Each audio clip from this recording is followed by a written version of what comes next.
তো hey guys, আসসালামু আলাইকুম। সকলে কেমন আছো? আশা করছি সকলেই ভালো আছো। তো আমার শ্বশুরবাড়ি যাওয়ার কথা ছিল দুদিন আগে, তো সেদিনটা ক্যান্সেল হয়ে গেছে। তো আজকে আবার সবাই রেডি হচ্ছে, আজকে যাচ্ছি, মানে আজকে নিমন্ত্রণ ছিল শ্বশুরবাড়ি। আর এখানে দেখতে পাচ্ছ ইনায়া তো রেডি হয়ে গেছে, কিন্তু ওর খিদে পেয়েছে খুব, তো এখন কিছু ওকে খাওয়াতে হবে। আর এদিকে তানিয়া যাবে বলছিল, কিন্তু ওর মা যেতে দিচ্ছে না, যে সব সময় যেতে হবে না ঘুরতে, ওর স্কুল ছিল। তবুও জেদ করছিল খুব, তো সময় ওকে রেডি করে নিচ্ছে এখন। আর আমি তো অনেক আগেই রেডি হয়ে গেছি, কিন্তু এদের সব সময় রেডি হতে মানে লেট হয়ে যায়। আমি এখানে মানে কী বলবো, আমার 5 মিনিটও লাগেনি যে আমি রেডি হয়ে পুরো মানে দাঁড়িয়ে আছি, আর এদের রেডি হতে ঘন্টার পর ঘন্টা লেগে যায়। আর এদিকে ফারিয়া একা একা নিজে নিজেই রেডি হচ্ছে, আবার দেখো হাই করছে। এখানে সময়ও রেডি আছে, কিন্তু এখন ইনায়াকে খাওয়াতে হবে, ওর খুব খিদে পেয়েছে।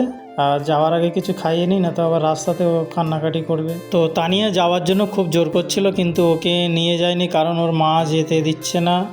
মানে কি বললো, বলে যেতে হবে না, সবসময় গেলে হয় একটা, এরকম ওর মা বলছে, কিন্তু আমরা জোর করে নিয়ে গেলাম না।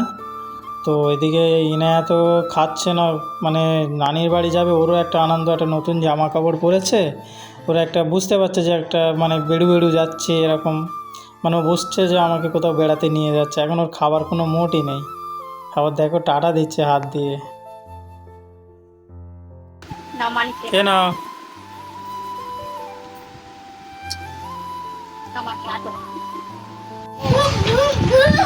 নানির বাড়ি যাবে, তাই আনন্দ।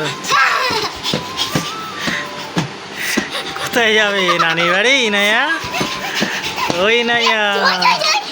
তো ফাইনালি এখন ঘন্টার পর ঘন্টা আমাকে দাঁড়িয়ে রেখে মানে ওরা এখন রেডি হয়ে বার হচ্ছে। কি বলবো, অনেকক্ষণ ধরে আমি দাঁড়িয়ে আছি। আর এখানে ফারিয়ার মানে জুতো আগে পরিয়ে দিতে হতো, কিন্তু এখনও নিজে নিজেই জুতো পরে নিচ্ছে। ওরও একটা নানির বাড়ি যাওয়ার খুব আনন্দ হয়, মানে নানির বাড়ি নাম করলে হয়, মানে ও নানির বাড়ি যাবে, খুব আনন্দর। তো এখন আমরা ফাইনালি বার হয়ে গেলাম বাইকে, চারজনা দেখতে পাচ্ছ কীভাবে বসছি, আর সময় ক্যামেরাটা ধরেছে রাস্তায়। তো এখানে দেখো আমি একে মানে ইনায়াকে সামনে কীভাবে বেঁধে নিয়েছি। আর আমি গাড়ি বেশি অত জোরে চালাই না, আস্তেই চালাই, মানে নিজের কন্ট্রোলে যতটা হয় ততটা মানে স্পিডে যায়। তো আমি শ্বশুরবাড়ি গিয়েছিলাম, কিন্তু সে মিষ্টি নিয়ে যেতে ভুলে গেছি। আর কি বলবো, আবার শ্বশুরবাড়িতে ব্যাক করে, বেশি দূর না, আবার বাজারে এসে স্মার্ট পয়েন্ট থেকে মানে কী নেবো ভাবছিলাম, মিষ্টি নেবো না কী নেবো নিজেই ভেবে পাচ্ছি না। তো দই নিয়েছিলাম একটা, দই, আর এখানে কোল্ড ড্রিঙ্কস অনেক ছিল, কোন কোল্ড ড্রিঙ্কসটা নেবো সেটাও ভেবে পাচ্ছিলাম না। তো ফাইনালি একটা নিমকা নিয়ে নিয়েছিলাম। তো নিমকা নিয়ে ভাবছি আর কিছু নেবো, মানে মানে মাথায় আসছে না যে কি নিয়ে যাব।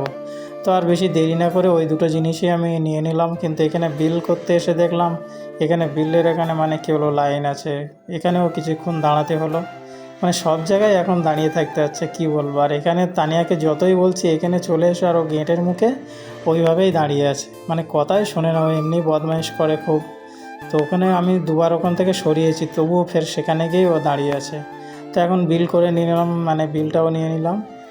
তো এখন সব নেওয়া হয়ে গেছে। আর এখন এই ব্যাগটাও নিয়েছে, ব্যাগটা 5 টাকা নিয়েছে। তো ফাইনালি এখন শ্বশুর বাড়ি চলে এলাম। আর এখানে দেখতে পাচ্ছ, এসে দেখছি মানে দুপুর তো পার হয়ে গেছে, আমারও তো আসতে লেট হয়ে গেছে। আর এখানে ইনায়াকে আবার খাওয়ার টাইম হয়ে গেছে, ইনায়াকে আগে খাইয়ে নিচ্ছে, তারপরে আমরা আবার খেতে বসবো।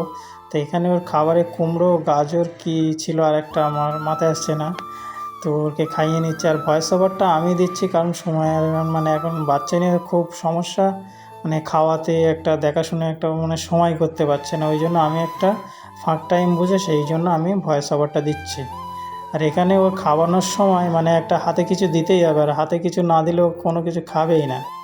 তো ইনাইয়াকে খাওয়ানো হয়ে গেলে তারপরে আমরা খেতে বসে গেলাম। এখানে আমি, সুমাইয়া, তানিয়া, ফারিয়া সবাই একসঙ্গে খেতে বসে গেছি, কারণ অনেক সময় হয়ে গেছে, মানে 2টো পার হয়ে গেছে প্রায়। তো তারপরে আমরা খেতে বসে গেলাম, আর আমি খাওয়া দাওয়া করে আমাকে আবার যেতে হবে বাড়িতে, কারণ আমার কাজ আছে।